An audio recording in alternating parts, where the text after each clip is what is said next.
ko na lang, thank you. Dahil ako yung pinili mo. Parang tipong hindi ko inasahan na maging tayo. Kaya mag-ingat ka lagi dyan kasi iingatan pa kita eh.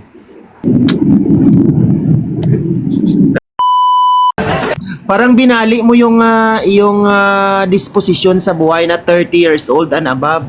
Gusto ko kasi pag lalaki simple lang, yung hindi masyadong makoloriti ba, yung hindi nagpapakulay ng buhok sa kalalaking lalaki. At syempre, malakas ang appeal. Kaya siyang iniwan ko. Paano ito, Ate Diwata? Nasa Cebu ito. Willing naman ako maghintay kung kailan siya pupunta ng Manila at gusto niya mag-meet kami. Okay lang naman yun. Sa bagay, ikaw naman ay isang diwata, di ba? Yes. At Na bumagsak sa lupa. Malay mo sa Cebu ka magbagsak. Yes, at saka napakadali ng travel lang Cebu, 1 hour lang. Trip mo ba yung matato na lalaki? Okay lang kahit may tato basta gwapo. Okay lang din naman kahit hindi puti basta gwapo. Ganun. May tato si Kuya Chan. Hindi naman yan baka apekto yung tato. Normal naman ang tato na ngayon. Kuya Chan, pakita mo daw yung tato mo sa kanya.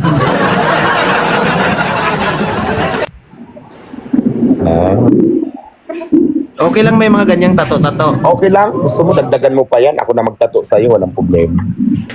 So, ano na ang magiging estado nyo sa buhay ngayon? Hindi lang alam kung ano namin. Magiging commitment ba? Magkakachat pa ba kami? Or pagkatapos dito, hi and hello na lang pag nagkita kami sa live. Kasi paras naman kami live streaming dito. Pero isa lang ang nasabi ko, napakaganda ng experience ko dito ngayon sa inyo.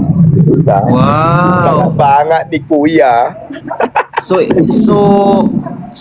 Kwan, sa wakas na kita mo na ang lalaking patatalsikan mo. Hindi. Hindi ang papatalsikan niya ako, hindi ako yung papatalsikan sa kanya.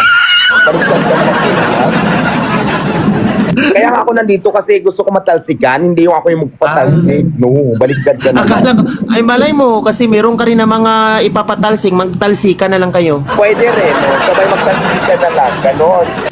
Oh. Ang tanong pa, payag ba si Kuya Chan? Payag naman siya. Payag naman siya. Ay, papayag siya, ate. Pag-usapan naman natin. Papayag naman. Hindi naman sa pag-usapan yan. Kung saan ka satisfied, doon tayo. Ganun lang. Hala, game na game tong batang to. Laban na laban. Sabihin, marami siyang experience. Yan ang gusto Wala ko pa naman. naman. Ayaw ko ng feeling virgin na hindi naman. Wala pa naman ako experience. Sabi kasi ng iba, kung anong Gusto ko gusto yung ng sabi tao, ng totoo. Yung gawin mo talagang lang. laban kong laban talaga. Oo, kahit wala ka experience, mataya mo na sarili mo, kahit wala ka experience, at least masaya lang yung kasama. Hoy, sorry sa mga nagsisilos Hindi ko kasalanan na ako ang pinili ni Chan. Alam ko naman na isa sa mga fantasy dito sa larangan ng social media. Pero Idol din kita eh. Sorry. Dati, sorry guys. Mas maganda yata ako sa paningin ni Kuya Chan ngayong gabi. napakasaya ko kaya kung mapalubak mo. Kapalo na ako sa iyo. Ikaw ang hindi magpalo back. Yeah, dati pag kita pinalo. Lagi kong nanood sa live mo. Bakit parang iiyak ka, Kuya Chan? Parang iiyak talaga siya sa kaligayahan na siya ang pinili mo, Ate Diwata. Ay nako. Ayaw ko na mag-cook talaga pero tingnan na lang natin. Pag pupunta ko ng Manila, willing ka ba makipag-meet? Ay, yeah, sure. Gusto mo ako pang sumundo sa airport? Sige, pipihim na lang kita pag pupunta ko dyan. Go. Basta, pag nandito ka sa Manila, i-chat mo lang ako anytime. Oo nga. Puntahan kita. Dapat pag nagsundo ka sa airport, ganyan yung mukha mo, ha?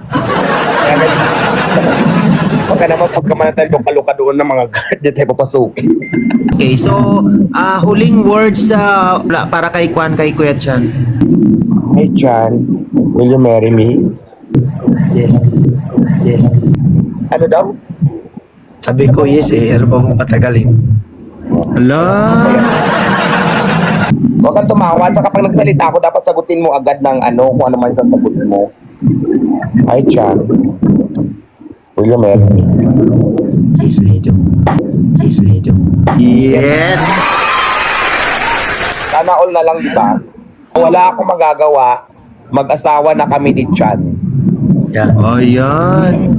Magugulat na lang sila. Nagsama na lang tayo. Magugulat na lang kayo soon. Abangan nyo na lang ang susunod na kabanata kung ano na nangyari sa'yo. Huwag kayo mag-alala kasi i-highlights pa rin natin dito sa social media, lalo na dito sa programa ni Kuya Mark, kung ano ang nangyari, kung nagkita ba kami, or ano na ang, basta mag-update kami dalawa.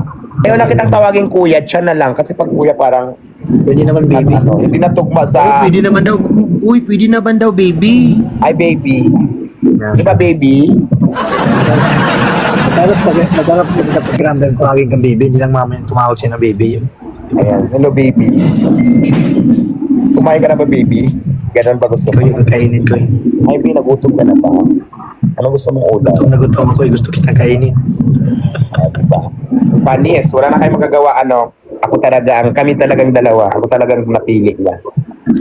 Wow. Okay guys, we have a perfect match ngayong gabi. Ayan, sa wakas si Ate Diwata. Talsika.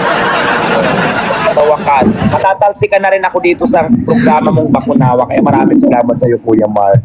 Dahil sa iyo, mayroon akong boyfriend. Yeah. Okay. Oh, si Kuya Chan naman daw magme-message sa iyo. Ay, ko naman, Kuya Chan, anong message mo? Wala lang. Thank you. Dahil ako yung pinili mo. Parang tipong hindi ko inasahan na maging tayo. Kaya mag-ingat ka lagi dyan kasi iingatan pa kita eh. Ala, naku, nagbasa na.